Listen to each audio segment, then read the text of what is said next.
Hi, I'm Emma, and today I'm going to be talking a bit about the anxiety that people have been feeling when it comes to thoughts of returning back to work, having been in lockdown a long time. So let's dive straight into it.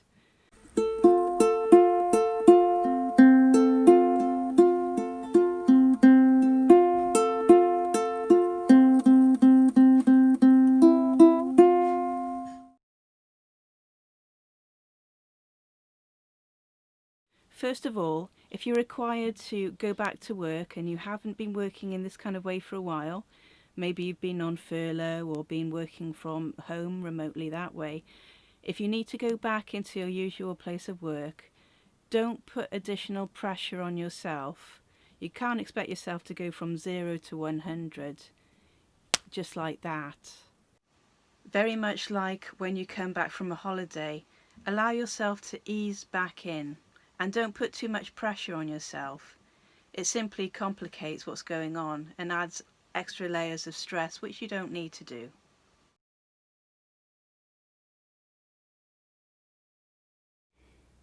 If you're worried about becoming ill or catching illness at work, talk to your employer about it. Talk about all the concerns that you have so that they're aware too. They'll have needed to have done risk assessments on such things and to have put things in place there to support you, both on the practical and health side, but also the support side. Ask for support if you feel that you are struggling. It's very important to keep a good social network around you.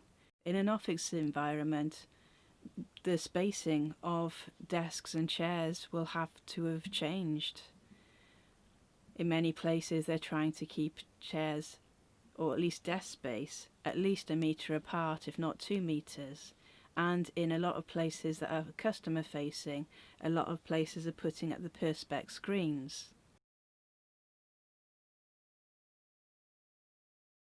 If you need to return to work, coming out of furlough or restarting employment, or moving to a different location as some people have been, be kind to yourself. Don't be too hard on yourself. It's difficult because as people, we're naturally inclined to want familiarity. Change can be scary, so it's important to flag up the things that are familiar and that have stayed the same.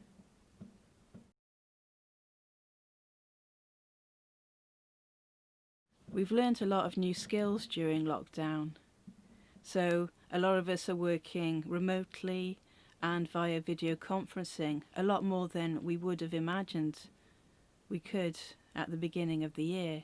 So we've really skilled up, and don't forget that.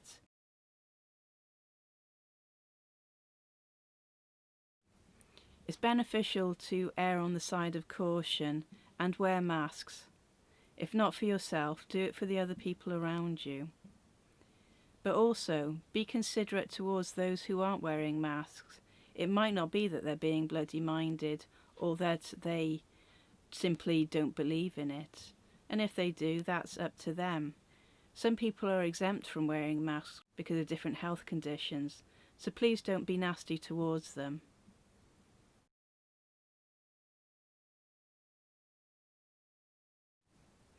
Everyone's resilience is a bit lower at the moment, having been in lockdown for, well, it's been about 32 weeks where I am. If we took it from the very beginning, with the odd hiatus, it's been taking its toll on a lot of us in different ways. A lot of people's sleep patterns have changed. If you've been unemployed or on furlough, you may be finding that your day-to-day routine, compared to what it was, has fallen out of sync. It's really important to keep a regular routine up, because without that regularity and something to focus on and work towards, our resilience can go down, as can our motivation, and a lot of depression can come from there. Also, for people whose work has changed or stopped completely, a lot of people are finding value from the things they do. When that's taken away from them, they don't necessarily feel valued as a person. So that misalignment between what's important to them and what's happening at the moment can be really taxing and upsetting, and a good reason why depression can set in.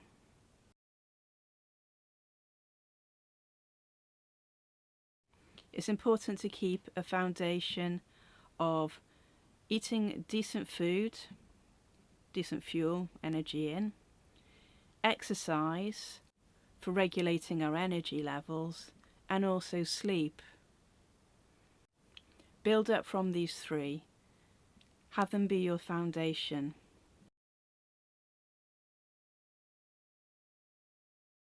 Bear in mind, self-care. Self-care is not selfish. It's really important at times like these. So if there's some sort of venture that you can go on, do so. You don't necessarily have to leave the house in order to do it. There are loads of classes online. There's loads of videos like this on YouTube and other video channels and websites that you can follow. Doing something creative such as music or crafts can really help regulate how we're feeling and give us that sense of purpose and that feeling of pleasure and success at a job well done.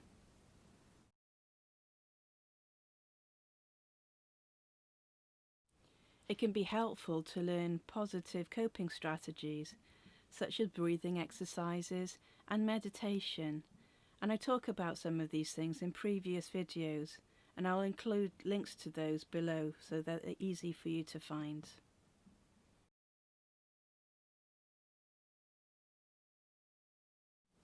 As best you can, keep a decent level of social connection and ask each other for support when you need it.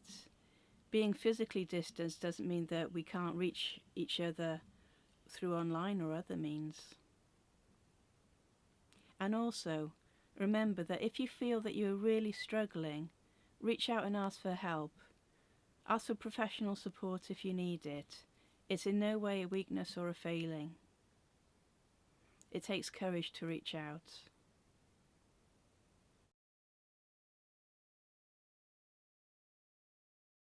I hope you found this video useful, maybe inspiring and helpful, and if you have, please like and subscribe, and if you'd like to, leave a note below. If you find that others may find this helpful, please share it on to them as well, so that you can spread that help to them. I'll see you again. Bye-bye. It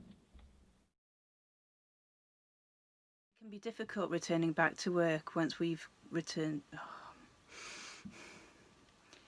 Your daily routine has gone out of sync.